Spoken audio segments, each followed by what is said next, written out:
word of the Lord says that many are invited but few are chosen. How many of us believe that we're chosen in this place?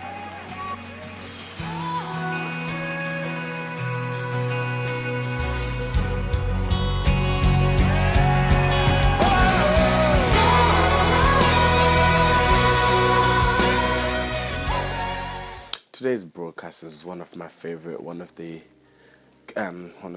best sermons so far that I've heard this year, and it's about greatness. It's about being chosen.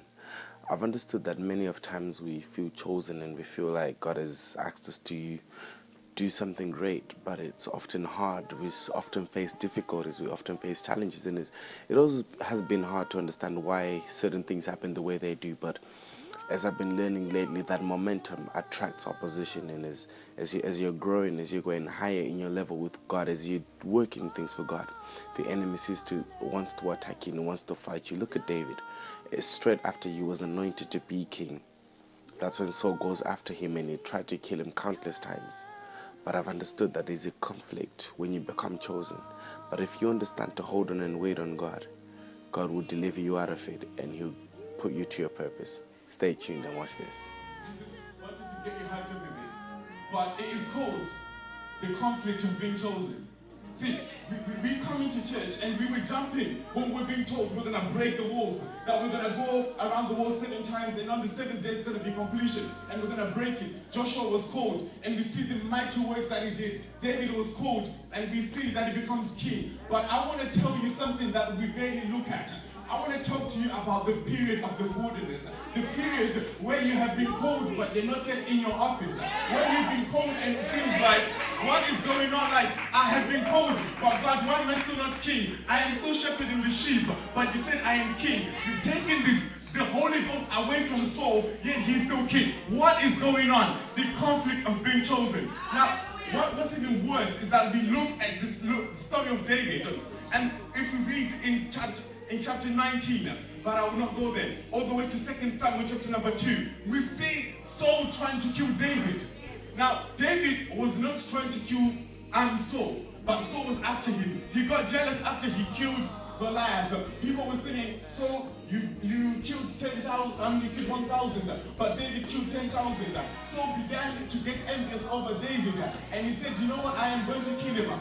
More than 4 times, Saul tried to kill David, but it did not happen. Ain't it funny? David didn't ask to be anointed to be king. He was happy looking after the sheep, playing the harp, and being with God. And now, God says, I want to anoint you. Funny enough, he accepts the anointing. Now he wants to get killed. He can no longer look after his sheep and do what he did on a normal daily basis. Now he's running around in the wilderness, city to city, trying to live somewhere, hiding in caves because of the anointing that God has put on him. How many of us have been called by God? God says, you know what? I'm going to change you, I'm going to make you a pastor. I'm going to make you a servant of my ministry. And then you become a pastor. And before you even become a pastor, you start to see your family falling apart. Your child gets on drugs. And yet the word of the Lord says that you must have your house on order. And things are starting to fall down. God says, I want to bless you. And through your blessings, you're going to make multi-millions and bless people and look after the people who are needy. And it seems like last week you had £100, but this week you're in debt and debt is knocking on your door. And it's like, God, you called me to this thing. Why did you call me to this thing? And now I'm in the wilderness. We look at David. There are many times he was having to raid places and rely on God. But one thing that I've noticed is that when God calls you and He puts you into the wilderness, if you look at Jesus, when Jesus was anointed by the Spirit of God after being baptized, the heavens opened. And when the heavens opened, God said, this is my son in whom I have chosen. And with him that I've chosen, he's going to lead the great revival which we are here by now. And now look at this. What happens? The next steps that Jesus takes, He does not suddenly go up and start ministering and doing miracles, but it says He went into the wilderness where He was tempted by the devil for 40 days and 40 nights. The devil came and he says, throw yourself down and see if the Lord will not catch you. He says there's His angels over your life. And then we look, He says, look, you're hungry. There is stones that make them into manna. You can make all these things. But Jesus says, no, I will not test the Lord. If you look at David was given opportunities to kill Saul while he was in his wilderness. But David could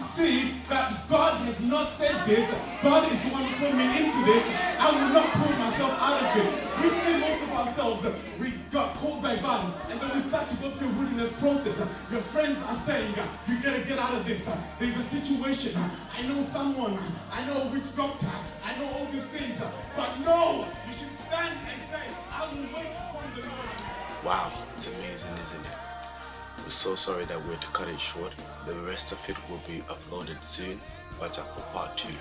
But it is amazing how so many afflictions can come because we're chosen.